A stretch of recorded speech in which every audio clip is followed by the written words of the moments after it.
So my name is Yoshi. I want to thank everybody for being here. I'm really excited for starting. This is my first day on the job.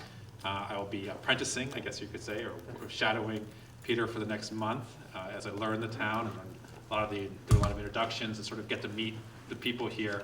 It allows me to sort of transition from Peter to myself, where I officially start, I think, at January 1st is my first day as the town manager. But for the next month, be working with Peter on a lot of the number of the issues, getting to understand where the priorities of some of the select board and the community. This gives me a lot more time too to meet with community members.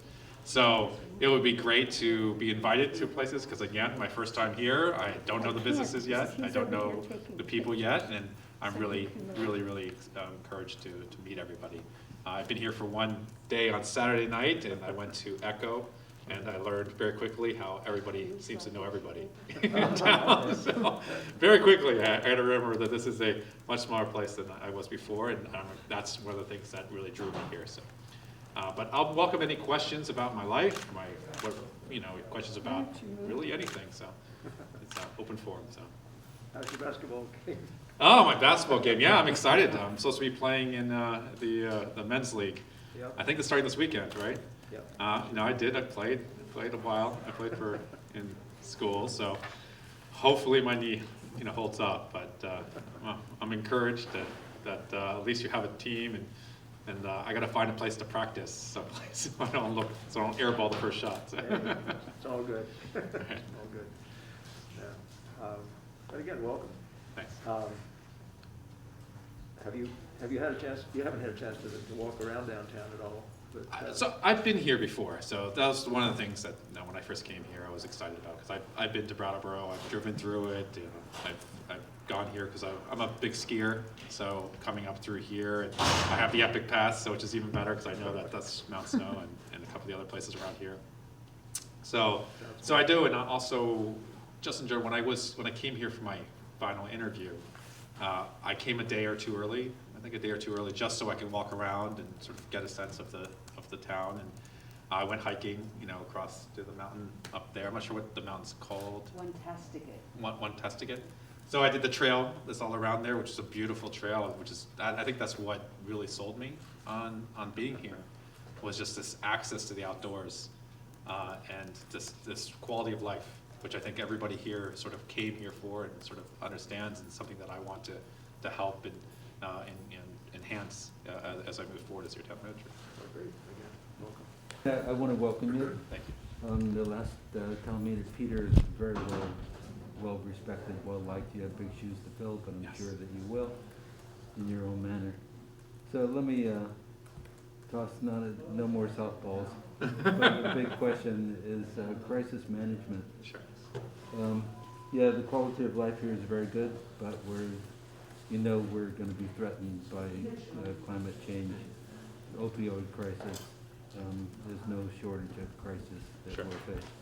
What experience do you have in managing crisis? Well, my last position was deputy mayor of Trenton, New Jersey, which happens to have a crisis every week, unfortunately. But I also led and was part of our team that responded to COVID.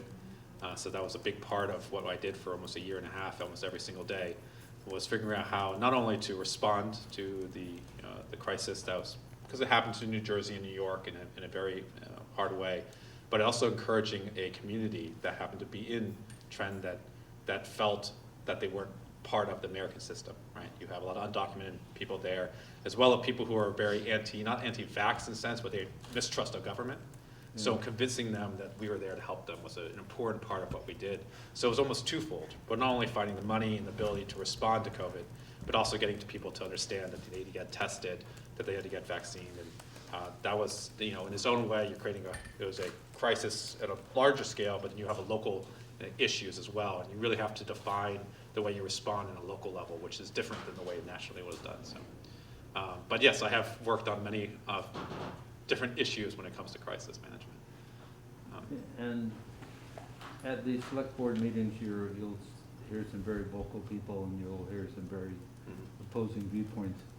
How do you make your decisions when you hear opposing viewpoints on very important issues? I think it's important to look at all sides of the issues and look at not only data, but to look at the information that's provided for you to make, so you can make an informed decision.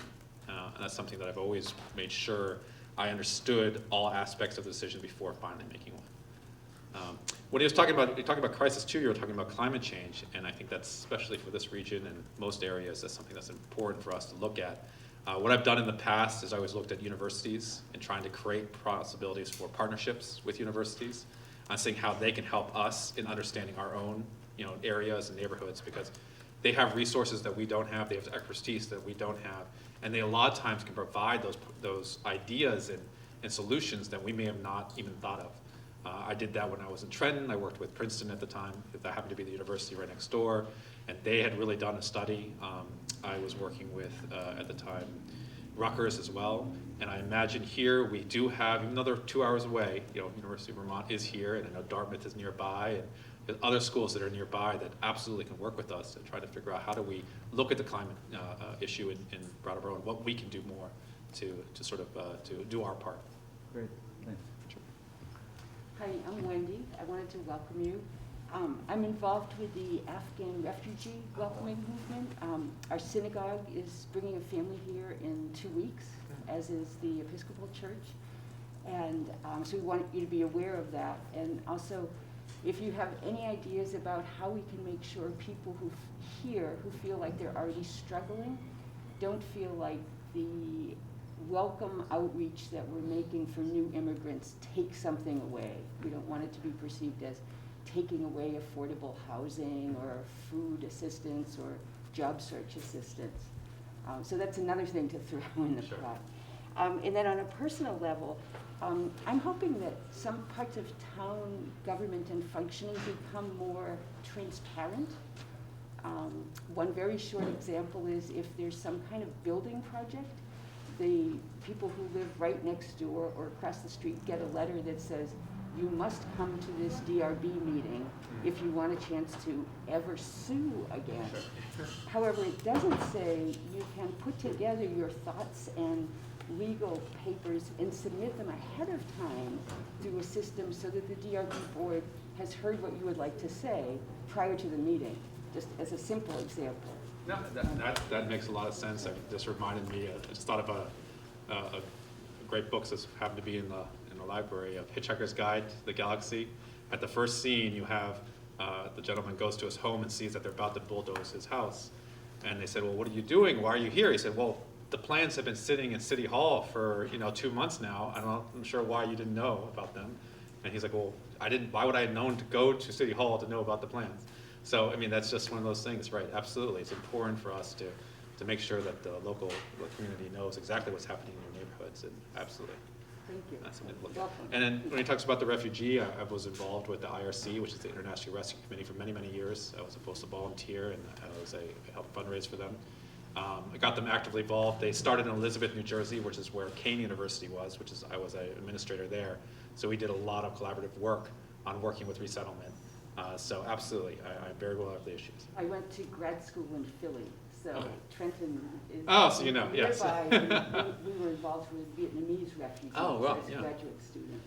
Yeah, Trent has a lot of more of the Central Americans, a lot of Hondurans and Ecuadorians sort of escaping some of the war-torn areas, and we did a lot of resettlement there and helping those communities getting into the community. And you felt like the communities themselves, once they're helped they help new people coming in. It's absolutely a reciprocal relationship. So. Oh, good. That's great. Thanks. Is that it? That was all the questions. Good. It's going to be great on my time here. Yeah, so I was wondering if you've read through the community safety report. It's been it's talked a lot about at budget meetings now, and since it's been put in place, and there's sort of an effort to reform the way we think about police here. I was just wondering if you've read through it and if you had any thoughts about it. I have not had a chance yet. That's something that I need to do, but I have heard about the meeting. I think it's on the 14th. I believe it's discussing it. I have looked at, obviously being from Trenton, being there for 3 years, crime and policing is a big part of that city.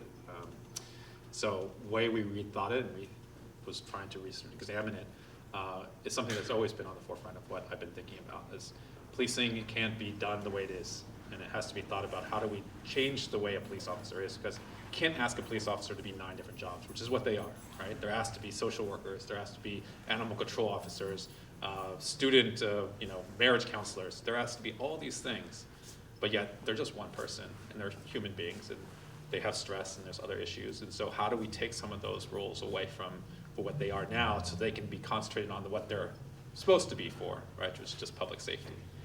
So again, I have to read some of the report, but that's something, the mindset I've always had of rethinking policing, and I hope that we can continue that. And I know that your police chief, she's also in that. I've had a conversation with her, and she's very focused on that, and I'm really excited about supporting her as she moves forward with those processes. And are you gonna start sitting in on budget meetings now? I think since I'm here, yeah. So yes, I believe so. Don't quote me on that. I believe I'm supposed to be, yeah. I think I'm supposed to be meeting with the finance committee. I think for the finance committee coming up too, so. All right, thanks. Sure. Hi, welcome to Brattleboro. Thank you. I just wanted to ask, maybe you don't have any ideas off the top of your head, but what can we do, or what can the average citizen do to help you hit the ground running, jump into your job in a way that is happy and successful for everyone? Well, as I mentioned before, I'm here for a month before I officially start, which is this. I think this is a wonderful idea that they came up with, the select board, of having this transition time between the two of us, and which gives me a lot of time to be able to not get on the daily gritty stuff, which is what Peter still will be doing, but for me to really meet the community. So especially for this first month, any invites for any sort of community events or forums or even just meetings, I'm free. So please, I think that's going to help me a lot in really meeting the community right away. So. Any other questions? How was the interview process? Were you surprised by any of the questions? No, I don't think so. I believe they were all pretty good questions. They were pretty thorough in what they were looking for. And I think one of the things I mentioned before is when they asked me, coming to such a smaller municipality from where I had been before, is like the transition. And I tried to explain is that the reason why the questions weren't a surprise to me, because the issues that you have here are no different than big cities, than medium-sized cities, and small cities. It's just the scale, like how big they are. You're dealing with maybe a couple of 10, 15 refugees coming here. Or I'm not sure how many are going to come, but 4 families to start. 4 families to start, right? More once we show that we can handle it. Right, but that's the same issue that they're having in other areas, is how do you deal with immigration and new people coming into town? You're talking about redevelopment and affordable housing and being able to find quality housing for people that are of all types and ages. And I think that's an issue that's happening everywhere. You have crime issues, policing issues that are, again, they're different because it's always, I think, policing, and especially with the way crime is different for every community. There's always something different. Like I know here there's a problem with opioids and a couple of issues, whereas in Trenton it was gangs and unfortunately murder. And so, but then again, those issues and the way you handle them are always going to be specific to a certain communities, and how we look at it is going to be different too. So yeah, that's my simple question to that. Do you have any questions about where to find X, Y, or Z for you or visitors in this area, besides Brattleboro, the outlying towns? Or Sorry, say again? do you want to know, when my daughter visits with friends from Boston, they want to know where are the new distilleries or breweries? It might not be that question, but. No, I mean, I've done a lot of, I think more as my mom. For some reason, my mom is very into Googling everything about Brattleboro now. So, so she likes to inform me of every option that it is here for, I think you have 3 breweries now, and she told me about, there's cheese, cheese making shops and. Glass blowers. Exactly. She's like, these are all the things that you can get. And I was like, well, thanks, Mom. So maybe you should move here as well. So I don't know. And there are outlying towns that also have nice restaurants. Well, you have a wonderful restaurant. I mean, I guess I went to Echo on Saturday night. Is it Echo? Did I say that right? Okay. And that was delicious. It was a really good restaurant. And I noticed you have a number of other, you don't just have one type of food here, which is, I think, is unique to an area like this, is you have a diversity of food, which is something that I think, that was one thing that I think I would miss, that, you know, leaving New York and that area, is that diversity of food that I get to eat. But here, I don't think I lose some of that, because you have Chinese restaurants, I saw there was an Indian restaurant up the street, which is, I didn't even know you had one, and you know, you have downtown, you have, Sheena? yes, exactly. You have a number of other different types, and I'm excited to try them all, so. Sometimes people from Brattleboro say to have a quiet dinner out, they need to go to Northampton, Oh. because otherwise they'll be interrupted at their table by the people they know. So Western Mass is very close. I mean, Okay. it starts in 12 miles. Okay. And that's a very welcoming community too, with a lot of diversity of restaurants and stores and. Well, luckily I'm not a big Starbucks fan, but I heard that the closest Starbucks is in Keene, you know? So, so someone else mentioned that to me. Sure. Do you support to fly the Black Lives Matter flag in the municipal building where our flag is flying? I don't know much about the issue that is here. I mean, I guess that's something that the select board would ultimately have to determine, so. I may have questions that may have already been asked, and I understand if you want to pass them. Or if you've already answered them in other interviews you've been doing recently, maybe you can direct me to go to that for Sure. your answer to spare time. But I have a couple questions about, like, so is the select board also responsible for allowing Black Lives Matter signs on the public buildings? Because as far as I am aware, the current town manager, Peter Elwell, had banned them from being on public buildings because he wanted to maintain a neutral work environment for the employees. So I'm just been here one day, so I'd have to talk to Peter about that. Fortunately, I don't know the answer to that question. Do you have any opinion on motioning for the municipal manager to be nominated and elected by the public rather than appointed by the select board? Well, then that would be a mayorship. So, I mean, that's the difference between a town manager and a mayor. Because otherwise, if it's elected by the full city, that's a town manager would be just a professional mayor. Well, doesn't the mayor therefore exclude the select board?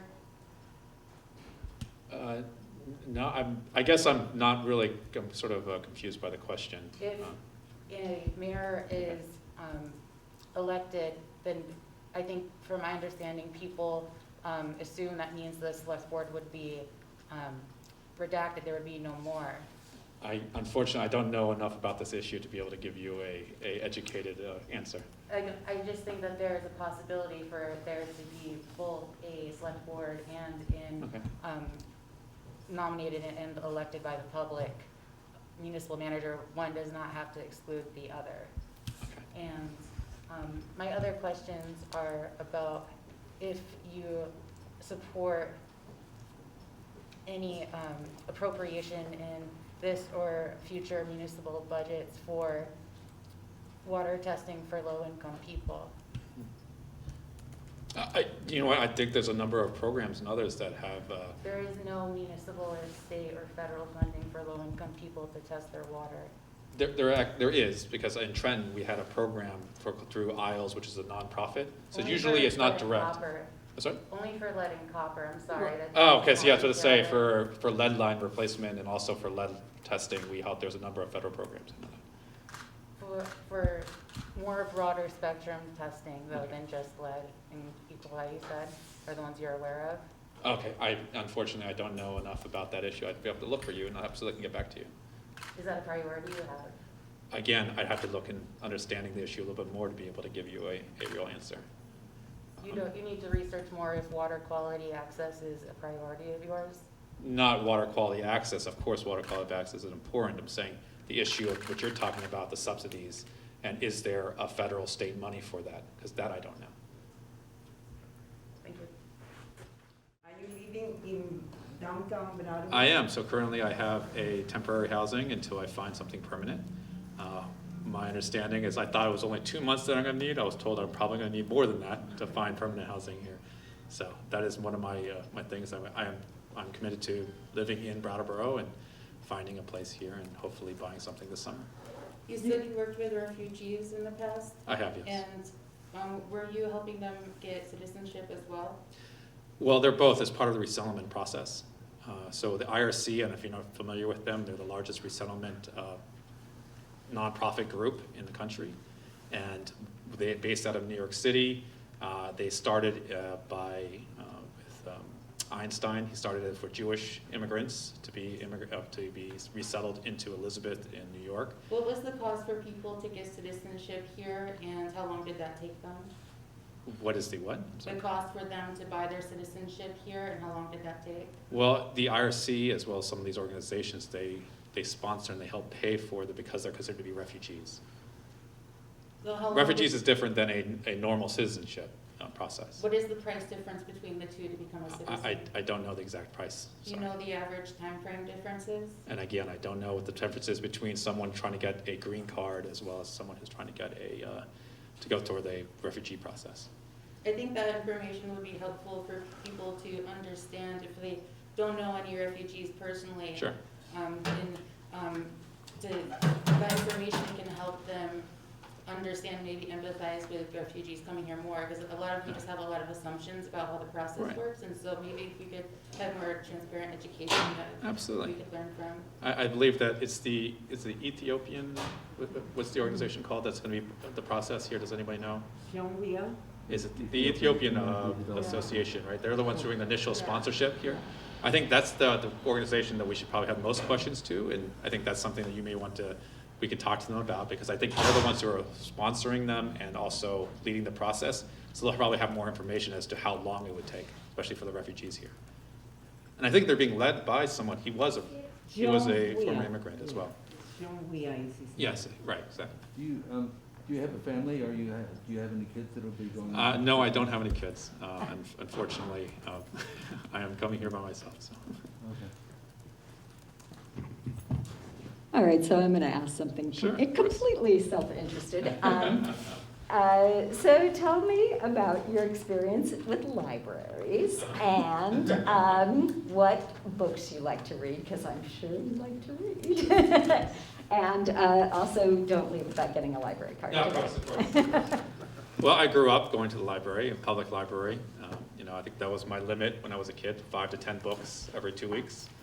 So I was someone who I used to read a lot, and mostly concentrated on science fiction and fiction. That was always my passion. Even in New York, I'm still part of a club. We call ourselves a sci-fi club, where we read short stories, sci-fi short stories, and then sort of discuss them and sort of dive into what they are. And it sort of built a really good, close friendship I have. And that's something we started during COVID, because we all had to come up with new activities. So that's something that's always been important to me. So my experience with libraries is other towns and cities that I've worked with. In Trenton, we had the second oldest library in the country, which we were trying to get money, federal state money, to refurbish. You have a wonderful library here, and it's clearly well stocked. But I always believe that libraries are not just for the books, but it's also for the community. And we really need to make sure that they're sort of focused on that, right? As providing places for job, what's it called? Search. Job searches and employment opportunities here. They tend to be an area for people who don't have other resources to go to, or they can find other resources. So they're more than just a library, they're a community center. And it's way that we sort of cultivate that is important. And I think that's, especially in this case, this is much more accessible, it's open, and it allows people to be able to look, say, or what can I do and change my career, or have me be refocused, and have community events here and maybe job events here as well. So that's at least my experience in the past of what we've sort of used libraries as multi-purpose. So as for my favorite books, my favorite book of all time is called Candide. It's a very short book, and it tends to ground me and makes me realize, no matter how struggling or whatever, how bad our lives are, that someone is having it a lot worse than us. So A+ answer. Oh. What kind of music do you like? Well, it's all over the place. I do love, I'm a big hip hop fan, but whatever, I'm not sure if you get a lot of hip hop groups up here, but I do love hip hop music. But I grew up in classical. I'm half Japanese, and so I think that's forced upon me to learn the Suzuki method. And so I do a lot of classical music, and I'm very I'm very much into, more alternative, I call it Brooklyn rock music. It's sort of like hipster rock. But yeah, I just love music in general. And I know that you do have a great venue here. You have a couple of good venues here where you have some great local bands and, smaller groups. And that's exciting to be able to hear. And I feel like that was something that I enjoyed most about being in Brooklyn. It wasn't the big groups, it's to go to these small venues and to sort of feel and get a sense for those people who are coming in, uppercomers. And it's nice to say, oh, I remember them when I saw them 3 years, now they're big. And it always feels good to see them before they get big, right? Well, we have a Vermont Jazz Center here, downtown. Right. And we also have our beautiful Wyndham Symphony Orchestra. Oh, interesting. I asked about that. I was actually asking. I was like, is there a chamber music or a symphony orchestra? It's nice to have. That would be great. Do they have also a choir as well? I'm not singing. Yeah, we have a women's choir. Yeah, my uncle, he makes choir music, and so I always try to convince him. I was like, well, maybe you can get one of your pieces, sung by the people out here. That's good. And we did have a hip-hop concert here in this okay. space. Oh, nice. Rebel Diaz from New York came. Oh, great. You can watch it on BCTV. Oh, BC. That's a nice little plug. BCTV, watch it. I have another, it's kind of personal, but I was wondering when you were introduced to the community on Zoom, you were abroad. I was, yes. You were in Budapest. I was in Budapest, yes. In Hungary, which I understand the government there is very, well, it's very bad. It's a more, yes, they were, and I didn't stay very long there because I was shocked when I first got there. Like, there was no mask mandates. It's as if COVID doesn't, it's sort of like going to Florida if you're, so, no, I didn't stay very long there. And actually from there, I ended up going to Vienna, pretty much right after that. But I initially went to Europe to go see some friends, and I'd never been to Eastern Europe before.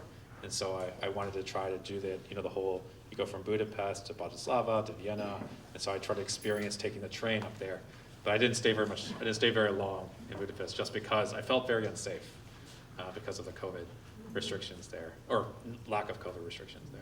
But it's a beautiful old city. But it is a beautiful city, it is, absolutely.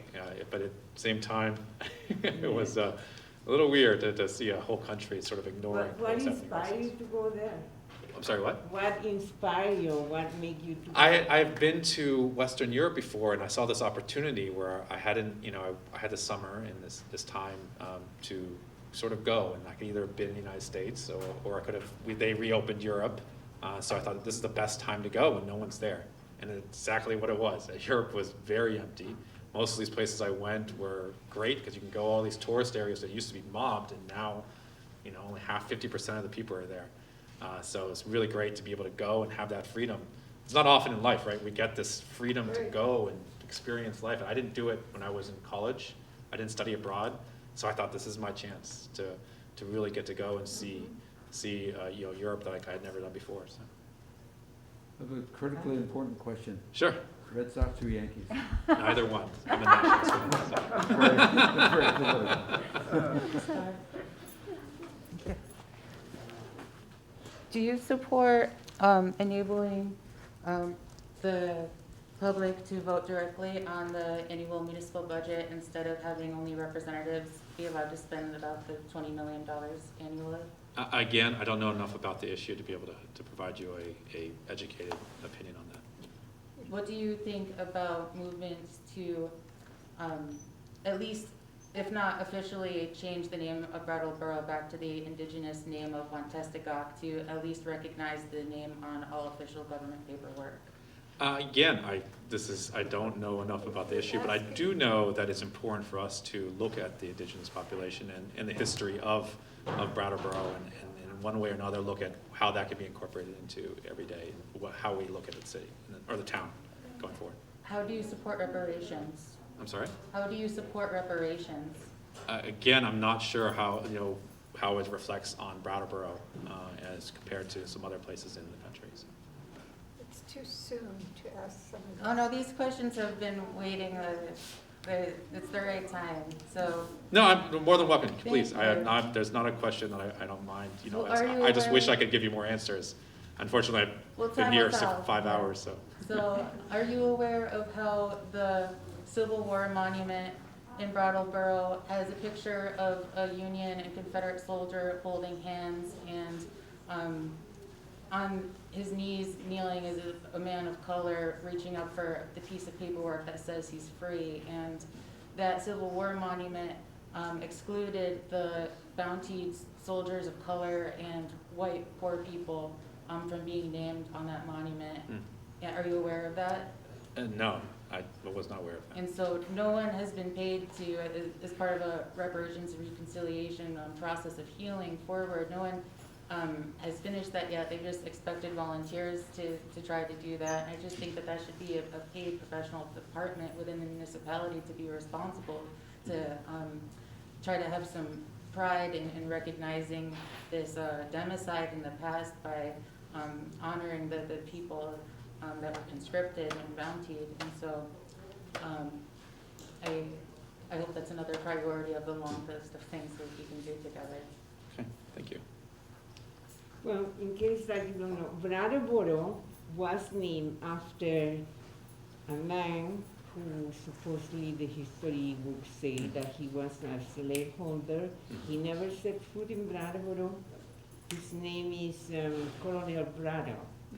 In Brattleboro means borough, city, town. So some people don't know that story, and some people believe, well, it's a nice sounding name for a town. There is no one like that in the world. But some people are concerned that why we name this town after this beautiful part of the world, after a man that hauled slaves, never set foot here, and wasn't the greatest. He was a British loyalist that fought against the United States soldiers. Well, this is all the kind of things that, are obviously I didn't know there's their Well, history. you get everything. Yeah, and I can learn more about it. And what I've always found about, especially with some of these controversial topics, and it's what I did in Trenton as well, because Trenton happens to have, it's the start of the Revolutionary War started in Trenton. Was what we did is trying to look at, let's do education. You want to create opportunities for people to learn. So taking down monuments and other things, no one learns anything from that. But what you do is you create plaques, you create opportunities where you tell the story. So if somebody does come up there, they understand and they can read exactly who these people are or what they were, so they can make their own opinion. At the end of the day, that's important, because history is, you can't change history, nor do you want to ever be a revisionist history, right? Revisionist history is very different than the idea of what happened in the past. So to teach people is just important. And I think that's sort of what I've always looked at in these kind of issues that you're bringing up, is how do we teach people about, so we don't have these problems in the future and have it reoccur. Teaching is a great step, but I'm also hoping that with the soldiers from the Civil War, they were never paid their bounty either, and so that what they were legally contracted at the time has been appropriated to over $300,000 between, there was about 65 of them. And so I hope beyond just education, even though I understand that there can be no financial way to heal the trauma that their families and survivors in the community has been traumatized from those events, that at least maybe any descendants or that amount of money can be given in the name to a local organization on their behalf. Well, as I learn more, we'll be able to have that conversation again. The indigenous name for the town of Brattleboro is Wantasticok. Was Antasticok. Yeah. Okay. It means the confluence of the Long and West River, which is the Connecticut and West River. Okay. Well, you learn more about it. Antasticok. Okay. Do you have any experience working with corporations posing as indigenous nations? No, I have not.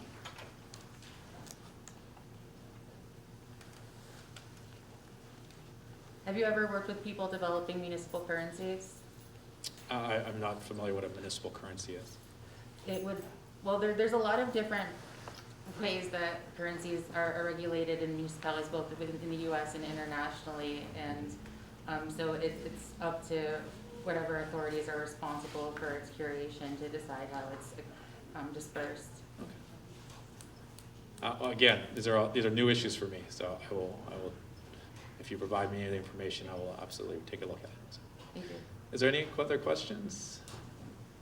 So I would say, since this was sort of billed as a come and meet the new town manager, yeah, I think we've heard a lot from Yoshi. Thank you. Thank you very much. Everybody give him a hand. Very nice meeting everybody. You are on the clock till 2:30, sorry. No, Here for a little while. But let's call this part to an end, and people can talk to you privately All right. and have a chat All with right, you great. as Thank they you. come and go. Thank you. Thanks, Yoshi. Thank you so much. Absolutely. It's very nice Hope meeting you you. have a long, successful career. I hope so too. I hope so too. Yes, I'll see you at your store, or, Yeah, Keller's. sure. Yeah. Oh, yeah, absolutely, so you'll be there.